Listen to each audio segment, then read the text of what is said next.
Hello everybody, Dr. K back with you for Advanced Google Analytics Unit 2, Part 2, and we take a look at acquisition reports. This is how we acquire our users, the people that visit our site, and where they come from, and the browsers they use, and the devices they use, and where they end up on our sites. So, for example, here is the overview page, and you notice that you get a good idea of the acquisition, the sources of acquisition, the behaviors that come from these sites, and what ends up as a result. What are the conversions based on these sites? Here's a good visual of the top channels. We could analyze behaviors by source and by medium. And so the source of where they come from, as well as how do they get there? What do they come by? Which websites, which kinds of browsers, and which kinds of devices. We can compare the bounce rate from based on mediums and sources. Why are people bouncing away from your sites? Is it different according to the medium and according to the source? We can compare them. We can click on these and drill down as well. We can also adjust how these comparisons are displayed. They could be a flat table, they could be a pie chart, etc.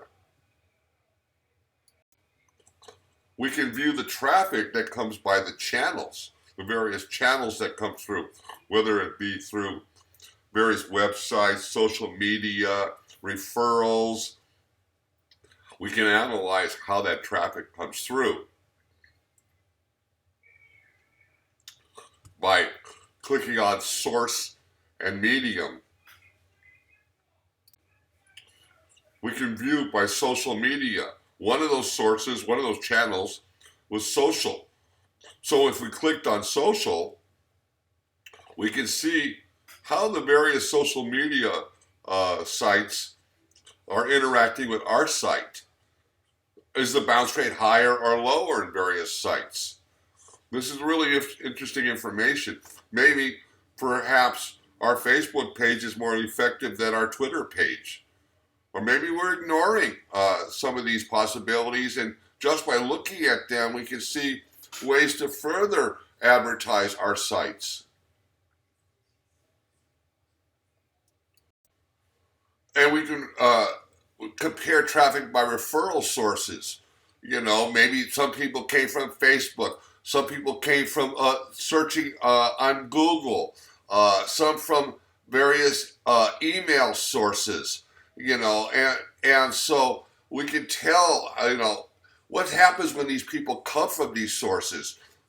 Do they lead to conversions? Do they lead to more just to bounces? Why are some sites more successful than others? And we need to keep in mind that when people come to our web page, if we have a web page that has several pages to it, they don't always just go to our home page. They might go to our third page, a sales page, a contact page, a blog page. And we can tell what happens when they get to certain pages. Do they leave the site or do they keep on the site?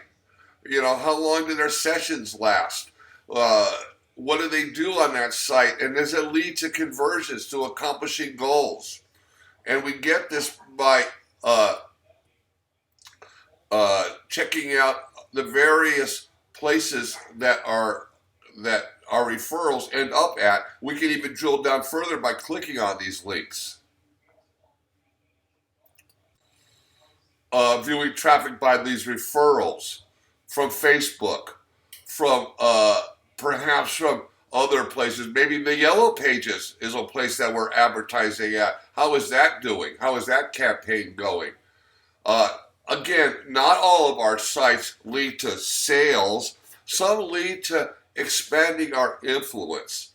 But in many cases, expanding our influence is as important to an organization as expanding sales might be to an organization. Think about some of the election campaigns uh, that are going on.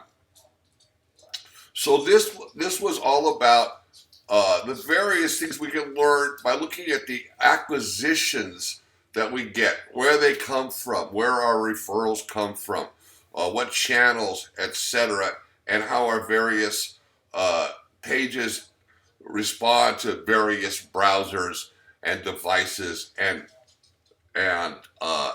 channel groups. This is Dr. K, and I will be back with you again for Unit 2, Part 3. In the meantime, go back and look through acquisition reports. Click on the various ideas. I only scratched the surface. There's so much that you can learn by clicking on and experiencing, and then go look at what's happening on your website under acquisitions. Bye.